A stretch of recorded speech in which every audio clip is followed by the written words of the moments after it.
በስመ አብ ወወልድ ወመንፈስ ቅዱስ አሃዱ አምላክ አሜን። አብና ሎማዓንቲ ጻኒሒትና ትርጉም ቀዳማይ ሰሙን አብይ ጾም ዘወረደ ከምኡ ድማ ታሪኻዊ መጻጽዓ ስያሜ ጾመ ህርቃል እንታይ ምዃኑ ክንምልከት ኢና።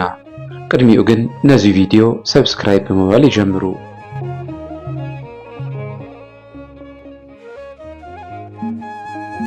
ዘወረደ ፈላማይ ሰሙን አብይ ጾም ትርጉሙ አምላኽ ሰብ ኮይኑ ሰብ አምላኽ ኮይኑ ማለት እዩ። ጎይታናን መድኃኒትናን ኢየሱስ ክርስቶስ ንዓናን ምድሓን ፍቕሩን ምግላጽ ካብ ሰማያት ምውራዱ ካብ ድንግል ማርያም ምውላዱ ብሓፂር ቁመት ኣብ ጸቢብ ደረት ምውሳኑ ናትና ስጋ ምዋሃዱ ዝንገረሉ ጉልበት ቃላት ክገልጾ ዘይኽእል ዓሚቕ ፍቕሩ ዝዝከረሉ ናይ አብይ ጾም ፈላማይ ሰንበት እዩ። ዘወረደ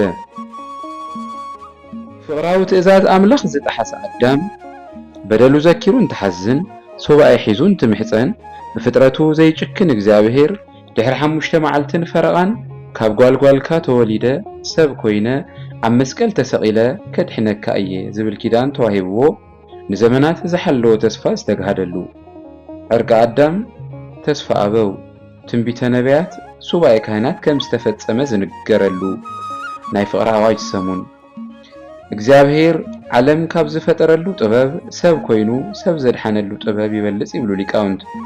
ነቲ ካብ ሰማያት ሰማይ ዝወረደ ካብ ድንግል ማርያም ዝተወልደ ብጥንታዊ ሽሙ ወልድ ቃል ብዳሕራዊ መጸዊዑ ድማ ኢየሱስ ክርስቶስ አማኑኤል ዝተባሃለ ሰብ ዝኾነ አምላኽ ንምምስጋን ምውላዱ ንምዝካር ዝጽወም ጾም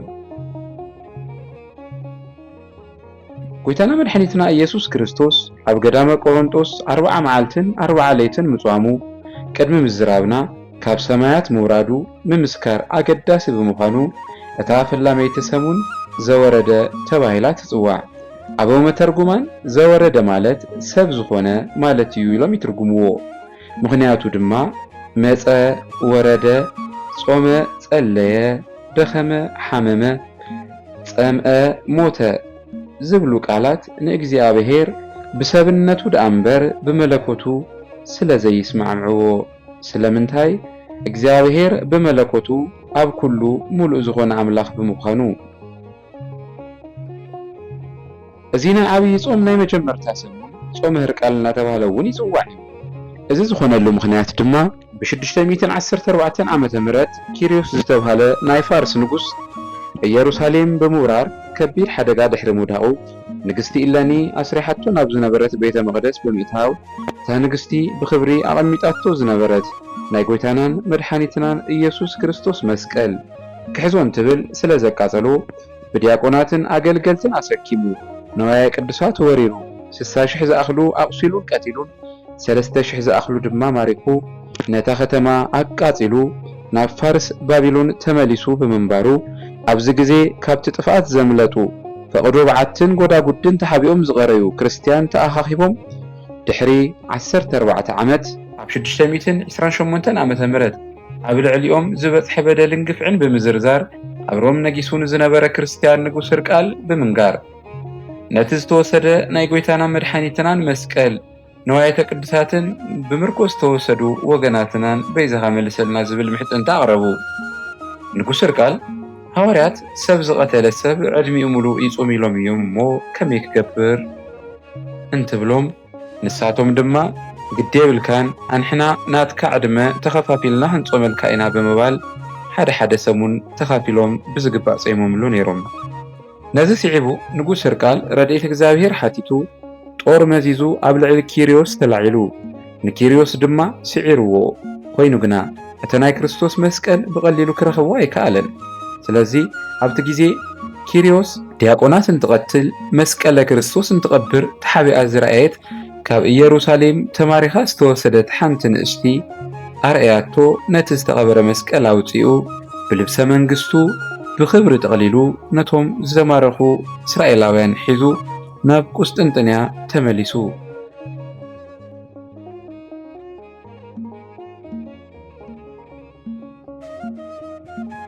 እስራኤላውያን ንህርቃል ዝጾምሉ ወቅትን አብይ ጾም ዝጅምረሉ ወቅትን ተመሳሳሊ በመሆኑ እዚ ናይ ኣብይ ጾም ናይ መጀመርታ ሰሙን ካብ ዝወረደ ብተወሳኺ ጾመ ሕርቃል ተባሂሉ ይጽዋዕ።